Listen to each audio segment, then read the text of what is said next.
Thank you very much. सारे अरुणाचल प्रदेश के media friends यहाँ आए हैं और आपके माध्यम से मैं अपने इलेक्शन के बारे में संक्षिप्त में कुछ बात बताना चाहता हूँ। हमारे साथ में ईटानगर असेंबली कॉन्स्टिट्यूंसी से unopposed elected MLA Techi Kaso जी भी हैं और ईटानगर बीजेपी यूनिट का डिस्ट्रिक्ट प्रेसिडेंट तार सोपिंग जी भी यहाँ है। 19 को इलेक्शन होने वाले हैं। हमारा पास अभी बहुत कम समय है, इसलिए फाइनल मीडिया का साथ एक ब्रीफिंग करके फिर हम पोलिंग का प्रोसेस में बिजी हो जाएंगे। मैं अरुणाचल प्रदेश के जनता को दिल से धन्यवाद देना चाहता हूं कि मुझे बहुत प्यार और आशीर्वाद दे करके 10 साल तक मंत्री के रूप में काम करने का मौका मिला। अरुणाचल की जनता ने मुझे बहुत भारी बहुमत से वोट दे करके एमपी बनाया और मोदी जी ने अपने मंत्रिमंडल में सम्मिलित करके मुझे 10 साल तक अरुणाचल प्रदेश और देश का सेवा करने का मौका दिया है। बहुत बिजी होने के कारण, रिस्पॉन्सिबिलिटी बहुत बढ़ जाने के कारण मैं इस बार इलेक्शन कैंपेन पहले की तरह हर जगह पहुंच नहीं पाया, क्योंकि एक सीनियर मिनिस्टर के नाते मेरा देश भर में जिम्मेदारी है। मैं उम्मीद करता हूं और आपके माध्यम से अरुणाचल की जनता को मैं पुकारना चाहता हूं कि मेरे बिहाफ से आप लोग मेरा मैसेज को जन जन तक पहुंचा दीजिए। बहुत सारा सीनियर मिनिस्टर्स तो मुश्किल से एक मीटिंग या 2 मीटिंग ही कर पाते हैं अपने जो लोकसभा क्षेत्र में, लेकिन मैंने इस बार 3 मीटिंग अटेंड कर चुका है। मेरे कॉन्स्टिट्यूंसी में सब जगह नहीं पहुंचा, इसलिए 3 जगह मेरा मीटिंग हो पाया। बाकी मीडिया के माध्यम से, सोशल मीडिया के माध्यम से लोगों तक मेरा आवाज़ पहुंचेगा और मेरे बिहाफ से जनता को मेरा बात बता करके फिर मुझे आशीर्वाद देगा, ऐसा मैं अनुरोध करना चाहता हूं। 10 साल मंत्री बनने के बाद मैं ये कह सकता हूं कि अरुणाचल प्रदेश मेरे मंत्री बनने से पहले देश में और भारत सरकार की नज़र में कोई बड़ा एक प्रायोरिटी के रूप में दिखाई नहीं देता था। अरुणाचल एक प्रायोरिटी स्टेट नहीं था, उसको 10 साल में मोदी जी का आशीर्वाद से एक प्रायोरिटी स्टेट बन गया है। पिछले 60 साल यानी कि 60 इयर्स में जितना मदद अरुणाचल प्रदेश को केंद्र सरकार से मिला है, उससे ज़्यादा सिर्फ ये 10 साल के मेरे कार्यकाल में अरुणाचल प्रदेश को मिला है। पहले लोग बोलते थे रोड चाहिए, एयरपोर्ट चाहिए, रेलवे चाहिए, लेकिन सिर्फ प्लानिंग होता था, बन नहीं पाया। लेकिन ये 10 साल के अंदर में हमने एयरपोर्ट का नया जगह चॉइस करके एयरपोर्ट भी चालू कर दिया। आप सबको मालूम है 2008 में यूपीए सरकार के समय में होम मिनिस्टर आ करके कारसिंगसा में फाउंडेशन लगाया था, लेकिन कोई प्लानिंग नहीं था, बजट एलोकेशन नहीं था, कुछ भी नहीं था, टेक्निकल क्लियरेंस तक नहीं था। 2014 के बाद में नया एयरपोर्ट मोदी जी का आशीर्वाद से बनाया। ईटानगर से जो हमारा कैपिटल रीजन का हिसाब से नाहरलगन टू दिल्ली का और गुवाहाटी का इंटरसिटी कनेक्टिविटी ट्रेन चलवाया। मेडिकल कॉलेज, कितने सालों से अरुणाचल का सपना था कि मेडिकल कॉलेज होना है। हमने मेडिकल कॉलेज का फंड मोदी जी का आशीर्वाद से दे करके चालू कराया और अब मेडिकल कॉलेज फुल फ्लेश चल रहा है।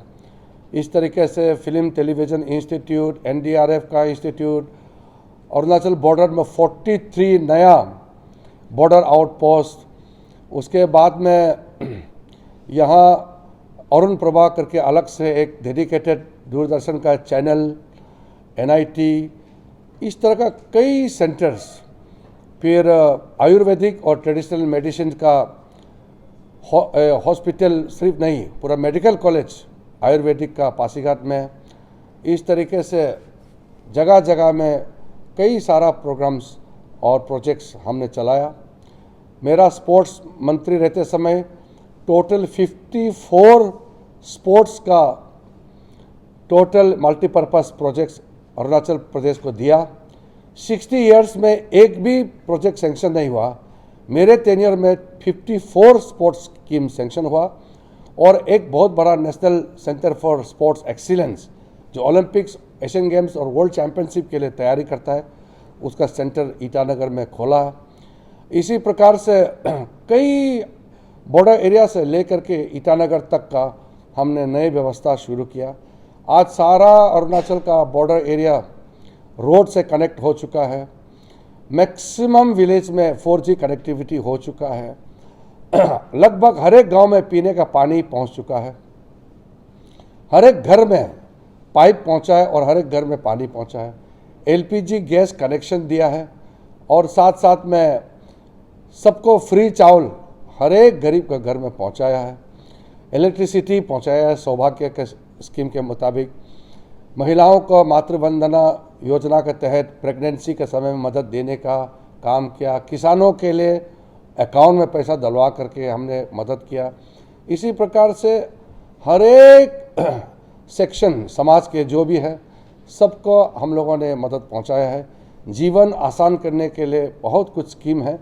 मैं पूरा स्कीम को गिनती करके नहीं बोलना चाहता हूं, लेकिन जो मैनिफेस्टो प्राइम मिनिस्टर ने लॉन्च किया है, जिसको हम संकल्प पत्र कहते हैं, यानी कि बीजेपी पार्टी का रेजुलेशन, हमारा संकल्प पत्र हमारा कमिटमेंट है और पूरा हम करते आया है और आगे का भी संकल्प पत्र जारी किया है।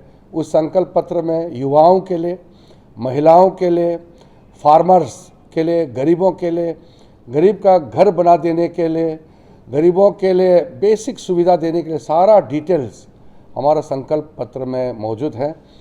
तो अगले मेरा टर्म में मोदी जी का तीसरे टर्म जो प्राइम मिनिस्टर बनेंगे, उसमें मेरा जो कमिटमेंट रहेगा वो मैं जगह जगह लोगों को बताया है और आज तक जितना मदद, जितना काम हमने किया है अरुणाचल प्रदेश के लिए, मैं आने वाला दिनों में उससे भी डबल और ज़्यादा काम करके हमारा अरुणाचल प्रदेश को विदिन 7-8 ईयर्स, 9 साल के अंदर में, 7, 8, 9, 10 साल, इतना पीरियड में पर कैपिटा इनकम में अरुणाचल को one of the highest top 3 पहुंचाने का हमारा संकल्प है।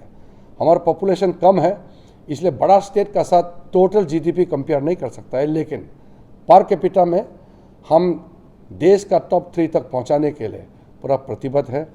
पेमा खांडू जी का नेतृत्व में यहाँ बहुत अच्छा स्कीम इम्प्लीमेंटेशन और बाकी जो काम चल रहा है उसको बल देने के लिए मोदी जी का आशीर्वाद से मैं ब्रिज का काम करूँगा। स्टेट और सेंटर के बीच में हमेशा मैं काम करता हूँ। पहले की तरह हमारा यहाँ का मिनिस्टर, MLA, ऑफिसर दिल्ली में तड़पने का जरूरत नहीं है, घूस देने का जरूरत नहीं है।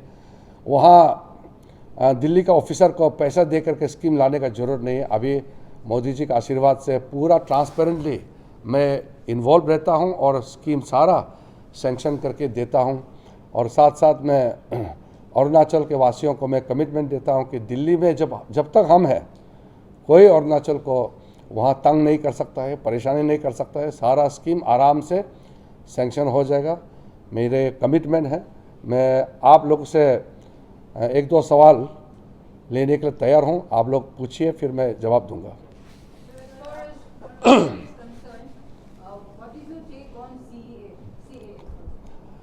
सिटीजनशिप अमेंडमेंट एक्ट अरुणाचल के लिए बहुत बड़ा वरदान है। पहले हमारा अरुणाचल का प्रोटेक्शन सिर्फ ईस्टर्न बंगाल रेगुलेशन एक्ट के तहत इनर लाइन पास ही था, लेकिन पार्लियामेंट ने आज़ाद हिंदुस्तान में, आप मालूम है, ईस्टर्न बंगाल रेगुलेशन एक्ट 1873 में ब्रिटिश का समय में बनाया था। उसके बाद कोई प्रोटेक्शन नहीं था। CAA आने के बाद अब कोई भी फॉरेनर्स, कोई भी रेफ्यूजी अरुणाचल में हमेशा के लिए बंद कर दिया है। उनका कोई यहाँ सिटीजनशिप का स्टेटस नहीं मिलेगा। CAA में क्लियरली लिखा है जो भी रेफ्यूजी पाकिस्तान, बांग्लादेश, अफगानिस्तान से जो भी आता है वो देश का सिटीजनशिप तो बन जाएगा, लेकिन अरुणाचल प्रदेश में नहीं बन पाएगा। ये कानून हो चुका है। CAA का वजह से बहुत बड़ा ब्लेसिंग हो गया। अगर CAA पहले होता तो 1964 से 70 के बीच में जो चकमा हाजोंग रेफ्यूजी अरुणाचल में आया वो कभी भी नहीं आना था। उस समय हमारे पास कोई प्रोटेक्टिव कानून नहीं था, इसलिए उस समय जितना चकमा हाजोंग आया उनको अब देश का सिटीजनशिप मिल जाने से भी अरुणाचल प्रदेश का परमानेंट रेसिडेंट का सर्टिफिकेट और अरुणाचल का बन करके कभी भी सिटीजनशिप नहीं ले सकता है, क्योंकि CAA कानून आ गया है। इसलिए हमने चकमा हाजोंग को हाथ जोड़ करके बता दिया है कि CAA कानून लाया है, एक दिन आपको अरुणाचल छोड़ के जाना होगा। कहीं भी आपका व्यवस्था के लिए भारत सरकार मदद करेंगे, आप अरुणाचल छोड़ के जाना होगा। और अरुणाचल में जब तक आप है, आप टेम्पररी बैठ होगा, आप यहाँ पे हमारे गेस्ट की तरह रहेंगे, मगर कभी भी आप अरुणाचल का परमानेंट रेसिडेंट और सिटीजन नहीं बन सकता है। तो CAA अरुणाचल के लिए बहुत बड़ा ब्लेसिंग है। सर, आपने रिलोकेशन के बारे में बहुत तो सर ये कब तक होगा? रिलोकेशन के लिए हमने असम सरकार से भी बात किया है और बहुत लोगों से बात किया है। अब आइडेंटिफाई करने से पहले अगर हम ज़्यादा बात करेंगे तो फिर वो इशू बन जाएगा बोल के हम लोगों ने साइलेंटली ये काम किया है। लेकिन आप लोग जो पूछ ही रहे हैं तो आप इसलिए मैं ये इंडिकेशन दे रहा हूँ। असम सरकार से हमने बात किया है कि वो आइडेंटिफाई करें, असम के कोई जगह में मदद करें। असम अरुणाचल हम सब भाई भाई हैं, तो आप हमारा मदद करें। असम में भी प्रेशर तो है, हम जानते हैं, लेकिन असम के मुख्यमंत्री हिमंत बिस्वा शर्मा जी से भी बात किया। होम मिनिस्टर अमित शाह जी ने भी बात किया है कि किसी तरह से कहीं जगह ढूंढ के चकमा हाजोंग को सेटल कराने में हमारा मदद करें, और रीसेटलमेंट के लिए जो भी संभव मदद हम भी करेंगे। लेकिन अरुणाचल से एक दिन ना एक दिन जाना पड़ेगा, ये हमने कमिटमेंट दे चुके हैं और ये परमानेंट अब कानून भी बन गया है, इसलिए एक दिन उसको जाना ही पड़ेगा। सर, यहाँ के लोगों का बहुत हाई एक्सपेक्टेशन है रिगार्डिंग चकमा हाजोंग का डिपोर्टेशन को लेकर, जैसे आपने ऑलरेडी कह दिया। लेकिन सर सवाल यह है कि जस्ट इन केस अगर इस बार आप जीतते हो, फिर से नेशनल लेवल में अरुणाचल को रिप्रेजेंट करते हैं, तो क्या इस बार जो 5 सालों में आप लोग ट्राई करेंगे चकमा हाजोंग को डिपोर्टेशन करने का? क्योंकि लास्ट सेशन में भी आपके तरफ से एश्योरेंस दिया गया है। हमने अभी लगभग 3 साल से ट्राई कर रहे हैं। कुछ प्रोफेशनल जगह भी आइडेंटिफाई किया है, लेकिन वहाँ क्योंकि जहाँ एरिया एलोकेट करेगा वहाँ भी तो लोकल आदमी है, तो उनका भी रेजिस्टेंस होता है, तो वहाँ भी कुछ पैकेज वर्कआउट करना पड़ेगा।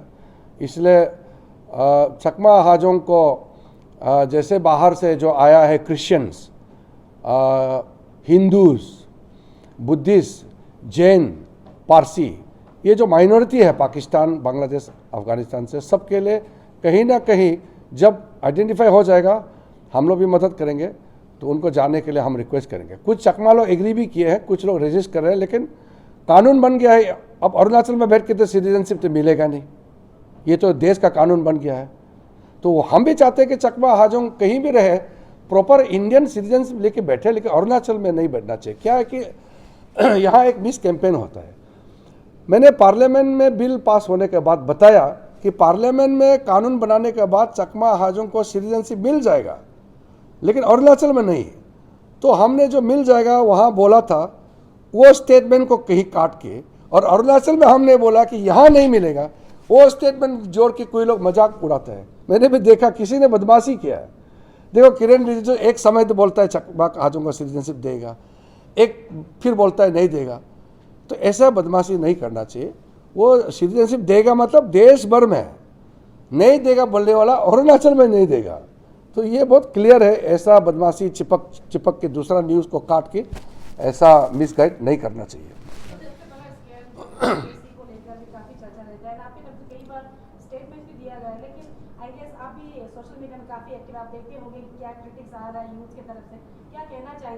ऐसा है, हमारा युवाओं को ना मैं कभी भी खराब नहीं मानता हूँ।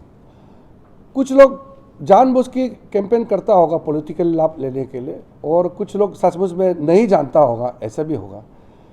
मैं आज पब्लिक मीटिंग में भी बताया, जब पेपर लीकेज का खबर आया जब भी मैं दिल्ली से आता हूँ, आप लोग मीडिया आप लोग ही है, हर बार मैं जब ईटानगर पहुँचता हूँ आप लोग पूछता ही है, डिस्ट्रिक्ट में जाता हूँ तब भी आप लोग पूछता ही है, हर समय में जवाब दिया कि कार्रवाई होना चाहिए होना चाहिए।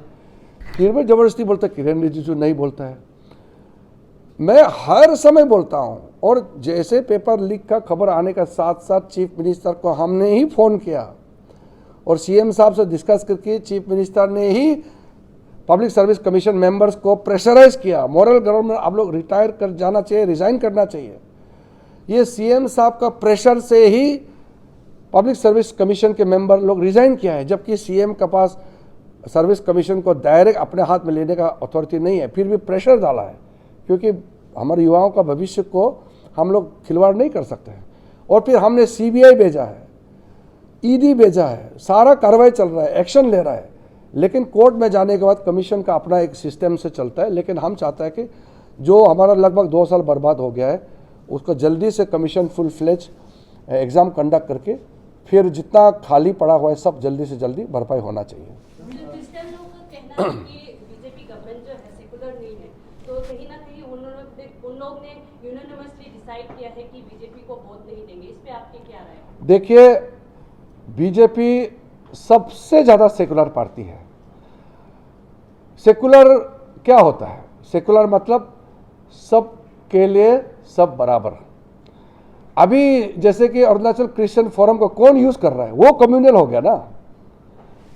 अगर मैं किरण रिजिजू यहाँ धर्म को इस्तेमाल करने से मैं कम्युनल होगा, मैंने धर्म को इस्तेमाल नहीं किया, तो यहाँ कांग्रेस पार्टी ने क्रिश्चियन फोरम को इस्तेमाल किया तो कम्युनल तो कांग्रेस हो गया ना। ये बहुत क्लियर होना चाहिए। कांग्रेस पार्टी ने अरुणाचल क्रिश्चियन फोरम को यूज करके क्रिश्चियंस को बीजेपी के खिलाफ वोट करने के लिए कहा, ये कम्युनल है। हमारा पापुम पारे कैपिटल का आसपास में 3 एमएलए सीट है।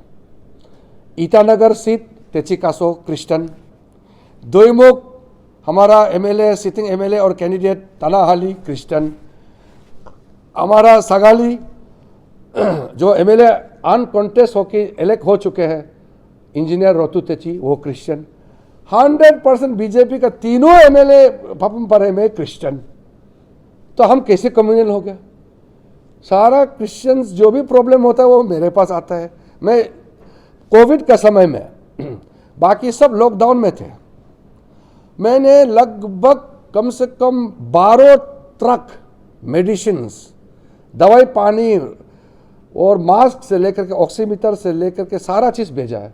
मैंने कभी भी इसको क्रिश्चियन, कभी हिंदू, जैन ऐसे करके देखा नहीं है, सबको मिला है। मैंने सारा डिस्ट्रिक्ट का डीएमओ मेडिकल ऑफिसर को पूछा है, सबको डिस्ट्रीब्यूट किया है, मुझे बहुत धन्यवाद दिया है। मैं डिस्ट्रिक्ट मेडिकल का इक्विपमेंट देता हूँ। आप यहाँ तोमोरीबा मेडिकल कॉलेज में जाके देखिए, वहाँ का एक्सरे मशीन, अलग अलग टेस्टिंग के लिए बहुत बड़ा इक्विपमेंट्स जो देता है, हमने कितना कंट्रीब्यूट किया है। उसमें धर्म हम नहीं देखता है। हमने डिस्ट्रिक्ट में जितना एम्बुलेंस दिया है, डेड बॉडी ले जाने के लिए जितना हमने फैसिलिटी दिया है, उसमें कोई धर्म हम देखता नहीं है। इसलिए क्रिश्चियंस हो या जैन हो, पारसी हो, मुस्लिम हो, मैं कभी भी धर्म के दृष्टि से नहीं देखता हूँ। हमारा सारा क्रिश्चियन लीडर जो ईटानगर में बैठा हुआ है, हमारा डिस्ट्रिक्ट प्रेसिडेंट वगैरह, जितना भी हमारा जो यहाँ में क्रिश्चियन लीडर और भी है, सब जानता है किरण रिजिजू कभी भी धर्म का राजनीति नहीं करता। इंसानियत मेरे लिए बहुत बड़ी बात है। इसलिए अरुणाचल क्रिश्चियन फोरम ने जो सर्कुलर भेजा है उसको बहुत सारा क्रिश्चियंस लोगों ने बहुत उसको विरोध किया है कि एक अच्छा इंसान का खिलाफ धर्म को इस्तेमाल करके अपना एमपी एमएलए बनने के लिए इस्तेमाल किया है, ये गलत है। बहुत लोगों ने इसका विरोध किया है और मेरे ताकत क्रिश्चियंस लोगों का पूरा ताकत मेरा पीछे है। इसलिए इस बार बहुत भारी सपोर्ट और समर्थन मुझे मिल रहा है।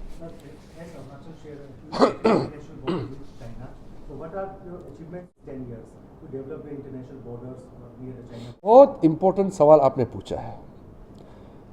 मैं जब एमपी बना, तवांग से बुमला जाने के लिए 36 किलोमीटर को 4 घंटा लगता था। बुमला को छोड़ के बाकी कोई भी अरुणाचल में बॉर्डर रोड कनेक्टिविटी नहीं था, जीरो कनेक्टिविटी। और आज चाहे आप गेलेमू को देखो, माजा, तक्सिंग, लिमेकिंग, इधर मिगिंग से तुतिंग से लेकर के आपका गेलिंग तक, उधर किबितो से आगे और यहाँ अनिनी से आगे, उधर में विजयनगर, सारा जितना बॉर्डर एरिया है लगभग सब 100% रोड पहुँच चुका है। जहाँ पहाड़, हिमालय का जो बर्फीला पहाड़ जहाँ आदमी नहीं जा सकता है, उसको छोड़ के जितना वैली है, सारा हमारा समय में कनेक्टिविटी हुआ है। मैंने कमिटमेंट दिया था, इसलिए कांग्रेस पार्टी ने जो पुराना पॉलिसी बनाया था कि बॉर्डर रोड नहीं बनाना है, वो मैं नहीं बोल रहा हूँ, वो कांग्रेस का डिफेंस मिनिस्टर ने 2013 में स्टेटमेंट दिया कि कांग्रेस का पॉलिसी था बॉर्डर रोड नहीं बनाना है।